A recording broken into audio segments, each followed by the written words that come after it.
आज मैं जो सच्ची घटना सुनाने जा रहा हूँ, ये सच्ची घटना सुनकर शायद आपके पैरों तले ज़मीन खिसक जाएगी और बेटियों को बचाने और इस पढ़ाने के अभियान को शायद कहीं कोसों दूर पीछे जो है आप छोड़ आएँगे। एतमा करीब 9-8 महीने की बच्ची थी और वो रात को करीब 8 से 9 बजे के आस-पास चिल्लाती है कि मेरे बच्चे किसी जानवर ने उठा ले गया। जब ये सनसनी गाँव वालों के बीच फैलती है, गाँव में जो है फैल जाता है ये पूरा जो माजरा था, तो गाँव वाले कहीं न कहीं अचंभित होते हैं और आस-पास के इलाकों में ढूँढना शुरू कर देते हैं। आस-पास के इलाकों में जब गाँव वाले ढूँढते हैं, उन्हें नहीं मिलता है, कोई भी बच्ची नहीं मिलती है उन्हें, तो वो पुलिस वालों को इन्फॉर्म करते हैं। जब वहाँ की पुलिस टीम पहुँचती है, तो वो भी सर्च ऑपरेशन चलाती है और करीब 4 से 5 घंटे ये सर्च ऑपरेशन चलाया जाता है और पुलिस वहाँ पर कहीं न कहीं ढूँढने की कोशिश कर रही थी, आखिर बच्ची गई कहाँ? अगर उसको किसी जानवर ने ले भी गया, तो आखिर उसको कहाँ मारा होगा या क्या किया होगा, इसके पीछे की राज जो है जानने के लिए पुलिस काफ़ी बेताब थी और वहाँ के आस-पास के इलाकों में लगातार ढूँढने की कोशिश की जा रही थी, सर्च ऑपरेशन चलाया जा रहा था। लेकिन मामला यहाँ पर पलट जाता है। अगर उस दिन पुलिस उस सेफ्टी टैंक को शक के आधार पर ना खाली कराता, तो शायद इस केस का राज जो है कभी खुल ही नहीं पाता। तो नमस्कार, मेरा नाम आशीष है और मैं आज सभी को आज की जो सच्ची घटना सुनाने जा रहा हूँ, शायद ये सच्ची घटना सुनकर आप हैरान रह जाएँगे। दरअसल ये घटना है 28 सितंबर 2024 देर रात 9 बजे के आसपास की। उत्तर प्रदेश का एक जिला लगता है गोंडा। गोंडा जिले में एक गाँव लगता है अभयपुर। अभयपुर गाँव में एक 28 सितंबर को एक महिला जो होती है, वो चिल्लाती है कि मेरे बच्चों को किसी जानवर ने उठा ले गया। जब इसकी सूचना गाँव में इसकी सनसनी जो है गाँव वालों में फैल जाती है, तो गाँव वाले काफ़ी ढूँढने की कोशिश करते हैं उस बच्ची को। बच्ची की उम्र करीब 8 महीने के आसपास होती है और उस बच्ची को ढूँढने के लगातार प्रयास किया जाता है। लेकिन कहीं भी आसपास जब उस बच्ची का पता नहीं लग पाता है, तो कहीं न कहीं गाँव वाले अचंभित हो जाते हैं और इसी बीच पुलिस वालों को इन्फॉर्मेशन दी जाती है। वहाँ पर पुलिस वाले आते हैं, जो वहाँ के नज़दीकी थाना की पुलिस होती है, वो आती है और वो लगातार सर्च ऑपरेशन चलाती है और वहाँ पर उस लड़की को ढूँढने की कोशिश की जा रही थी। लेकिन पुलिस वालों के काफ़ी मशक्कत के बाद जब उस लड़की का कहीं भी पता नहीं चल पाता है, तो कहीं न कहीं माँ के रवैये से पुलिस वालों को शक होता है और वो घर के ठीक बने एक सेफ्टी टैंक के जो है उन्हें शक होता है उस टैंक के ऊपर और उस टैंक को पुलिस वाले खाली करवाने की कोशिश करते हैं और खाली करवाते हैं। लेकिन जब उस सेफ्टी टैंक को खाली करवाया गया, तो सभी के पैरों तले ज़मीन खिसक गया और सभी हैरान रह गए, यहाँ तक कि पुलिस वाले भी हैरान रह चुके थे उस वक़्त। फिर उस सेफ्टी टैंक में उस 8 महीने की बच्ची की लाश मिलती है। किसी दिन ये आंगन ऐसा था, ये घर ऐसा था, जिस दिन वो बच्ची किलकारियों के साथ गूँज रहा था, वो पूरा घर गूँज रहा था, वो समाज गूँज रहा था, वो गाँव गूँज रहा था उस बच्ची की किलकारियों की वजह से।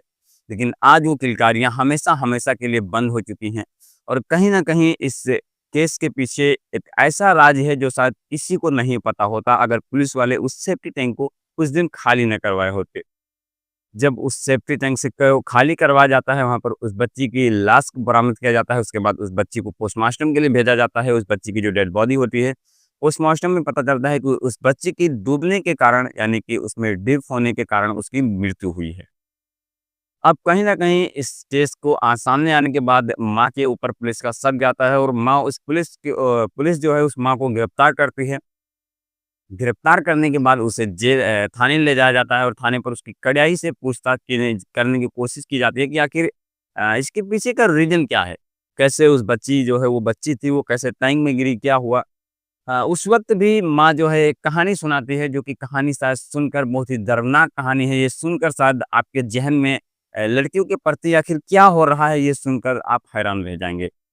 लड़की वो जो माँ होती है वो बताती है कि पिछले कई महीनों से यानी कि पहले जब से ये हमारी बच्ची जो है ये पैदा हुई है, तभी से इसके पिता के द्वारा दबाव बनाया जा रहा था कि मुझे बच्ची नहीं चाहिए, यानी कि मुझे लड़की नहीं चाहिए। और कहीं न कहीं ये भी दबाव बनाया जा रहा था कि ये बच्ची भी हमारी नहीं है बल्कि किसी और की है। पिता जो होता है वो मुंबई में काम करता है और उस रात भी कहीं न कहीं पिता के साथ जो है उस माँ के साथ कहीं न कहीं झगड़ा हुआ था। इसी बात को लेकर कि ये बच्ची हमारी नहीं है, मैं इस बच्ची को नहीं चाहता हूँ। फिर माँ होती है वो इस चीज़ से ऊब चुकी थी, थक चुकी थी ये बातें सुन-सुन कर और कहीं न कहीं उसके ज़हन में वो चीज़ें घूमने लग चुकी थी कि शायद ये बच्ची ही हमारे झगड़े के बीच का रास्ता है।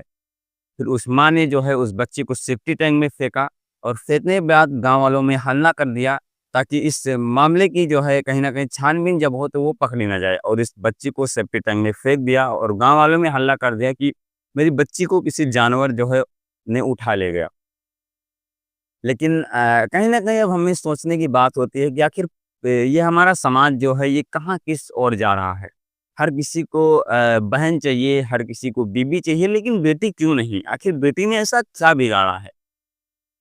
बेटी आखिर क्यों ऐसा होती हैं? क्योंकि बेटियों को हम मानते हैं कि वो एक लक्ष्मी होती हैं। जब तक बेटियाँ जो है घर के अंदर होती हैं, हमारे घर में लक्ष्मी का वास होता है और जब भी कहीं मंदिर में जाते हैं तो हम किसी देवी के सामने इस वक़्त नवरात्रि चल रही है और हम किसी देवी के सामने जाते हैं तो उनके सामने सिंपली सा जो है हाथ जोड़कर उनसे कुछ ना कुछ माँगने की कोशिश करते हैं, हे देवी मैया, हमें ये चीज़ें दे दो। लेकिन क्या वो बच्चियाँ जिस बच्चियों को हम देवी मानते हैं, क्या उस वक़्त देवी कहाँ चली जाती है? जिस वक़्त इस समाज को लगातार जो है कहीं रेप के केस आते हैं, कहीं कुछ आते हैं, कहीं कुछ आते हैं। लगातार बेटियों के ऊपर ही आखिर क्यों ऐसे उँगलियाँ उठाई जा रही हैं? तो इस केस को सुनाने का मकसद किसी को हैरान करना या किसी को परेशान करना नहीं है बल्कि लोगों के अंदर जागरूकता फैलाने की ज़रूरत है। और अब उस माँ को जो है गिरफ्तार कर लिया है पुलिस ने और लगातार छानबीन करने की कोशिश कर रही है कि आखिर इसके पीछे कहीं किसी और के हाथ तो नहीं है। और उस पिता को भी जल्द ही गिरफ्तार किया जाएगा। अभी तक गिरफ्तार तो नहीं किया गया है लेकिन उसे भी गिरफ्तार किया जाएगा। बाकी इस माँ के बारे में आप क्या सोचते हैं वो कमेंट बॉक्स में ज़रूर से बता देना। और अगर आप ऐसी ही और कहानी मतलब ऐसी ही और सच्ची घटना सुनना चाहते हैं तो इस चैनल को सब्सक्राइब ज़रूर से कर लेना। सब्सक्राइब करके बेल आइकन को प्रेस कर लेना ताकि हमारे सभी आने वाले वीडियोज़ के नोटिफ़िकेशन आपको सबसे पहले मिल सके। तो चलिए मिलते हैं किसी नए वीडियो में, तब तक के लिए जय हिंद, जय भारत।